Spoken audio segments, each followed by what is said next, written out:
बच्चों, बहुत पुराने वक्तों की बात है। दरिया किनारे एक घना जंगल था। जंगल की एक तरफ पहाड़, जबकि दूसरी तरफ एक गांव था। वो गांव बहुत खूबसूरत था और वहाँ के रहने वाले भी बहुत अच्छे थे। वो सब मिलजुल कर रहते और एक दूसरे की मदद किया करते। उस गांव का नाम राजनपुर था।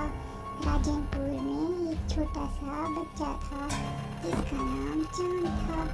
चांद की अम्मी से रोज उन लोगों की कहानियाँ सुनाती जो दूसरों की मदद करते हुए अपनी जान गंवा बैठे, लेकिन उनका नाम आज भी जिंदा है। चांद कहता था, मैं भी बड़े होके ऐसे ही कोई काम करूँगा ताकि मेरा नाम भी हमेशा जिंदा रहे। उन्हीं दिनों जंगल में एक चुड़ैल आ गई।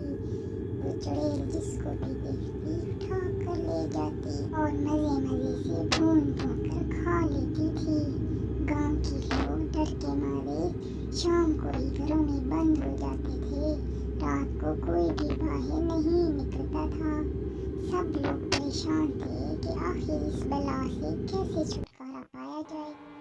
सब लोग इकट्ठे हुए और मशवरा करने लगे। उसी वक्त वहाँ पर चांद आ गया। चांद ने कहा कि हम में से कोई एक कुर्बानी दे दे तो सबकी जान बच सकती है।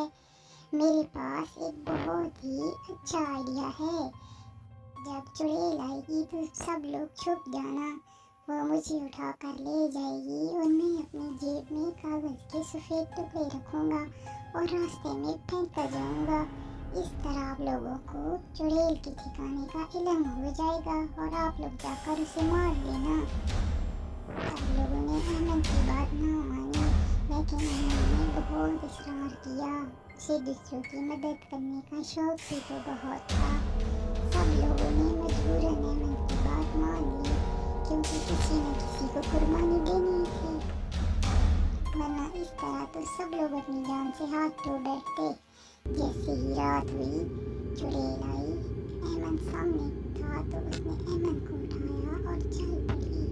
अहमद ने अपनी जेब में मौजूद कागज के टुकड़ों को गिराना शुरू कर दिया। लोग उन टुकड़ों के ऊपर चलते चलते ठिकाने तक पहुंच गए और वहां आग लगा दी।